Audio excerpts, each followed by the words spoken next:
And the second thing is I would worry a little bit less about information freedom, because I don't think that that's the future that we've gotten, and I think even the places that have gotten that are beginning to show some signs of shifting away from it.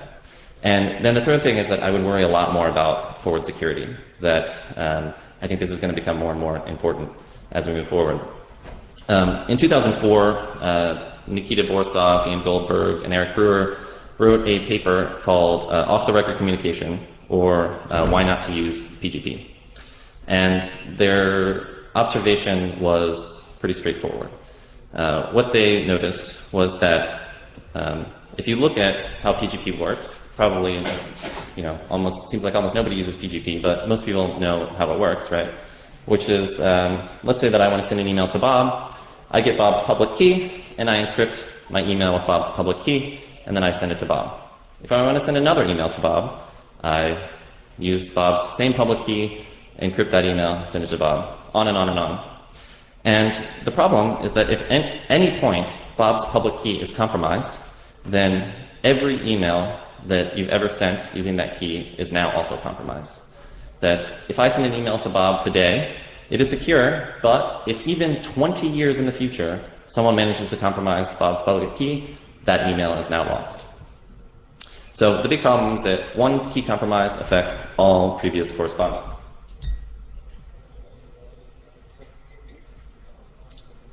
The second problem is that you're in this weird situation where the secrecy of what I write is dependent on your security practices, which is kind of the opposite of what I want, I'm pretty paranoid. I have what I think are stringent security practices, but I don't really know if that's true for the people that I'm corresponding with. I would like for my security practices to protect the secrecy of the things that I'm writing. And the third problem is that you have authenticity with protocols like PGP, but you don't have deniability. And so what that means is that if I write this message, hey Bob, I was thinking that Eve is a real jerk, if at any point that message is compromised, there's no way for me to deny it. I absolutely wrote this. That's partially nice, right? Because Bob received this message and he knows that it came from me. But I would like for Bob to know that it came from me, but also to be able to at some point say, that wasn't really me. But the problem is that it's undeniable as it is. And so what these cryptographers were proposing in their paper was something called off-the-record messaging. And the way that this works is that everyone continues to have their public-private key pair, as we're familiar with, but the difference is that those key pairs are never used to encrypt actual data. Instead, they're only used to sign an ephemeral key exchange that you do between both parties. So Alice and Bob exchange ephemeral keys, which they sign using their key pair, so that you know that you have authenticity, you're really talking to the right person. Then you use that ephemeral key pair to actually exchange messages. And what you do is that every time you exchange a message, you also include half of a key exchange, one part of the key exchange. So appended, prepended, or embedded in your message is also a key exchange, which means that every time you exchange messages, you get a new key exchange, which means that the key that you're using to exchange messages can continue rolling forward. And so not only are you using ephemeral keys, but also every time you exchange a message, you have a new key that is constantly rolling forward. So there's not any one key that can ever be compromised to affect all of your previous messages, because that key is constantly changing and it's never stored anywhere permanently. Furthermore, so you have a message, it's encrypted with this session key. And instead of using digital signatures to authenticate that message, you use a message authentication code. And the message authentication code is keyed off of the session key. It's a derivative of the session key. So the signatures are undeniable because they only have one possible author. But Macs have two possible authors, right? Because two possible people know the key that is used to construct the Mac, both Alice and Bob. So if Bob receives a message, he knows that either he wrote it or Alice wrote it.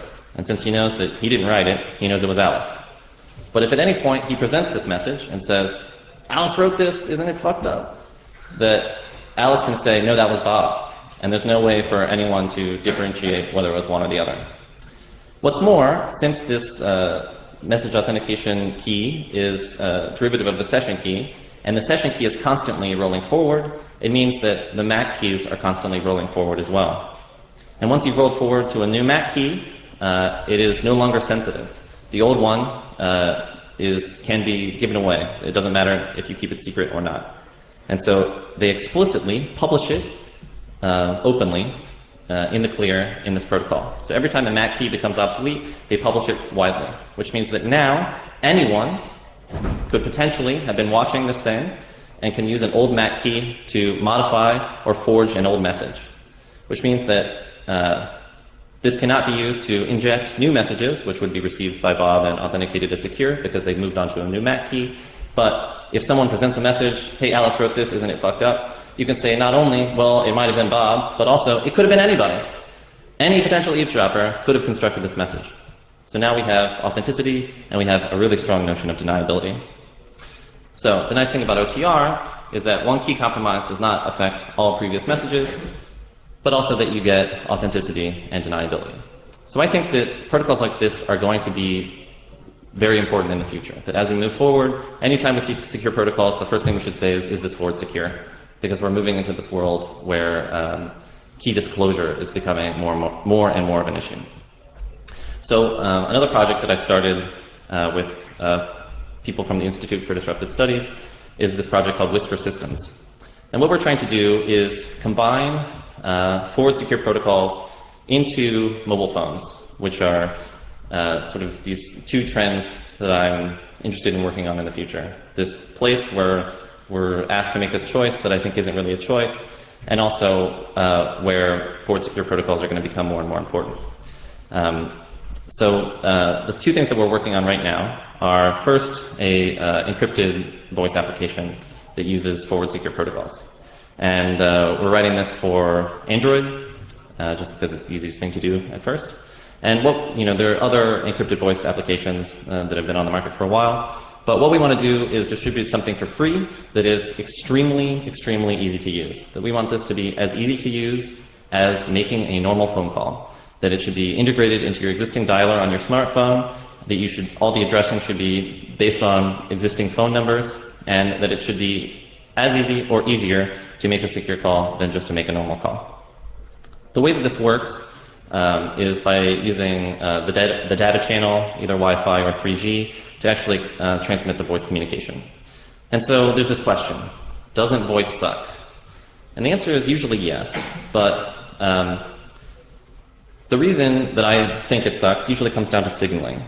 So normally in some VoIP situation, you have two parties that are trying to communicate, and you also have to have some VoIP server, like an asterisk machine that is handling the signaling. And this means that you have to maintain a connection, like a TCP connection or a UDP connection, to your VoIP server at all times. And in the context of the mobile environment, this is really can be sort of deadly. Because now you have to maintain a constantly open connection to some server somewhere on the internet, which means your phone can't ever go to sleep.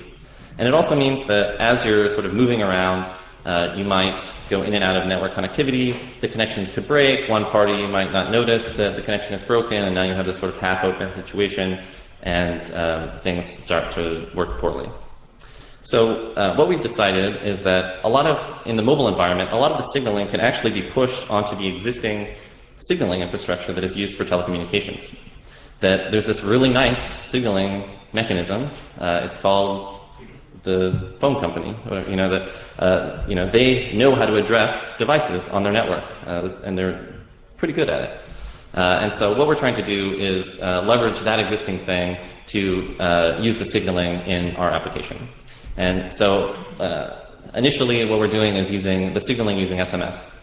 So whenever you want to signal another phone, you just send them an SMS message, and they pull your information out of that and connect back over the data channel to your phone directly. So you have this point-to-point mobile voice connection, and you don't need any long-running connections to some asterisk server somewhere with some username configured that probably won't work. So the upsides are that your phone doesn't need to maintain a constant network connection, which means your phone could go to sleep. You don't need the equivalent of a Skype ID or a Fring ID or any of these things. Your phone number is your phone number. That's how you're addressed. If you know someone's phone number, you know how to call them securely. And that you don't need to run a VoIP server, right? You don't need some server or some hardware anywhere. You just install the app, and now you're ready to go. You're ready to make secure calls. And then